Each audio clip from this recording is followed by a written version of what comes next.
कोई सोच नहीं सकता था कि बंगाल में बीजेपी कभी जीतेगी। सम्राट चौधरी क्या बोल रहे हैं और जदयू के कार्यकारी अध्यक्ष संजय झा क्या बोल रहे हैं? देखिए, आज बांकीपुर में नामांकन हुआ और संजय झा ने इसके बाद आरजेडी की बात क्यों की? जदयू के नेता हैं, आरजेडी कहीं जीत ना जाए, संजय झा का क्या कह रहे हैं, सुनिए बातों। आज के इस नामांकन सभा में बिहार सरकार के लोकप्रिय मुख्यमंत्री आदरणीय सम्राट चौधरी जी,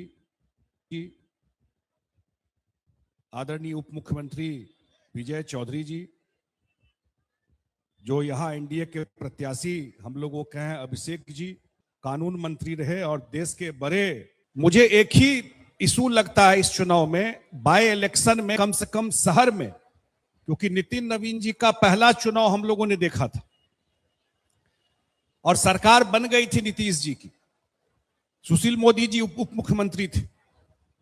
जो वोटिंग परसेंटेज है, जो बाय इलेक्शन में देखा, लोगों को लगा कि सरकार तो है ही, सरकार में तो कोई दिक्कत है ही नहीं, ये बाय इलेक्शन है, तो वोटिंग परसेंटेज शायद 20% से कम ही वोट पड़ा था, उस समय 18-19% वोट पड़ा था।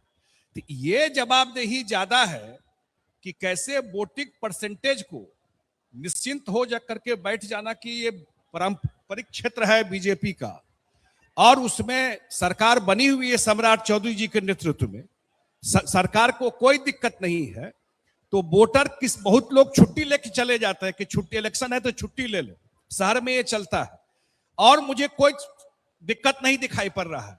लेकिन वोटर को निकालना और वोटिंग परसेंटेज जितना मुझे 2025 में जितना हुआ है, कम से कम उसके बराबर या उससे ज्यादा ले जाना, ये जरूर पूरे एनडीए के सब साथियों को प्रयास करके करना चाहिए।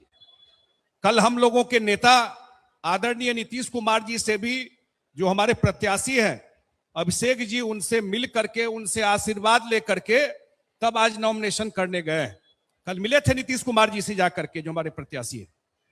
और दो बात और रख करके, अब जब पटना में उतरते हैं, देश और दुनिया भर का लोग आता है, जब पटना एयरपोर्ट पे उतरता है, आप किसी से बात करके देखिए कि पटना एयरपोर्ट पे उतरने के बाद वो कैसा अनुभव करता है।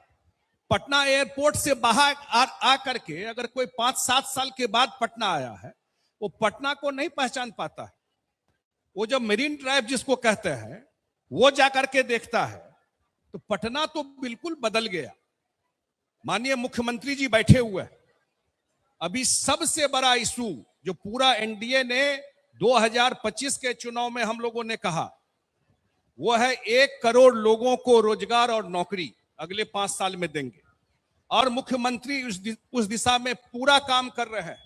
कैसे इन्वेस्टर आएगा, कैसे उद्योग लगेगा, और मेरा मानना है अभी नहीं तो कभी नहीं, यही 5 साल है बिहार को एक बड़े जंप लेने का। तो ये जो मौका है जिसमें केंद्र से भी सहयोग है और यहां पर भी एनडीए सरकार है, तो इस मौका को चूकना नहीं है। इस चुनाव का सरकार पे असर नहीं पड़ेगा, लेकिन जिस दिन रिजल्ट आएगा, पूरा देश के लोगों का नजर अगर एक सीट पर रहेगा, वो सीट है बांकीपुर की। बांकीपुर में क्या हो रहा है टीवी में लोग देखना चाहेंगे। तो मैं तो एक ही आग्रह निवेदन करने के लिए आपसे आया हूं। बिहार में बहुत काम हुआ, एक एक काम का चर्चा करेंगे।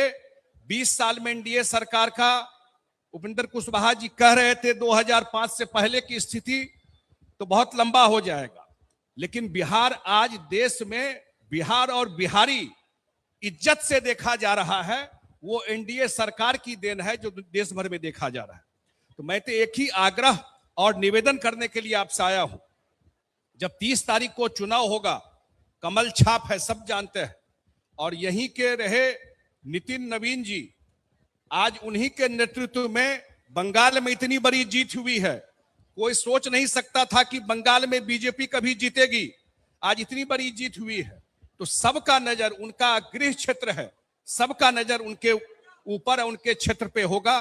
और नितिन नवीन जी, मुझे नहीं ध्यान आता है कि बीजेपी में कोई बिहार का आदमी राष्ट्रीय अध्यक्ष कभी हुआ कि नहीं हुआ। शायद कोई बिहार का आदमी पहले नेता हैं, ये बिहार के लिए, सिर्फ बांकीपुर के लिए नहीं, पूरे बिहार के लिए प्रतिष्ठा इज्जत की बात है कि बिहार का एक बेटा आज भारतीय जनता पार्टी का राष्ट्रीय अध्यक्ष बन के गया है। ये हम सब की जिम्मेवारी है कि पूरा मेहनत से, और ये सिर्फ बीजेपी नहीं, पूरे एनडीए के हम पांचों पार्टी चुनाव लड़े तो कोई नहीं मानता था, तो 243 में 202 सीट जीत करके आए। एक साथ एनडीए चुनाव लड़ रही है और हम लोगों के प्रत्याशी जो बूथ स्तर के कार्यकर्ता से इनको टिकट मिला है, मैं अपनी तरफ से पूरी शुभकामना बंटी जी, अभिषेक जी को देता हूं। इनको जिताइए। बहुत बहुत धन्यवाद।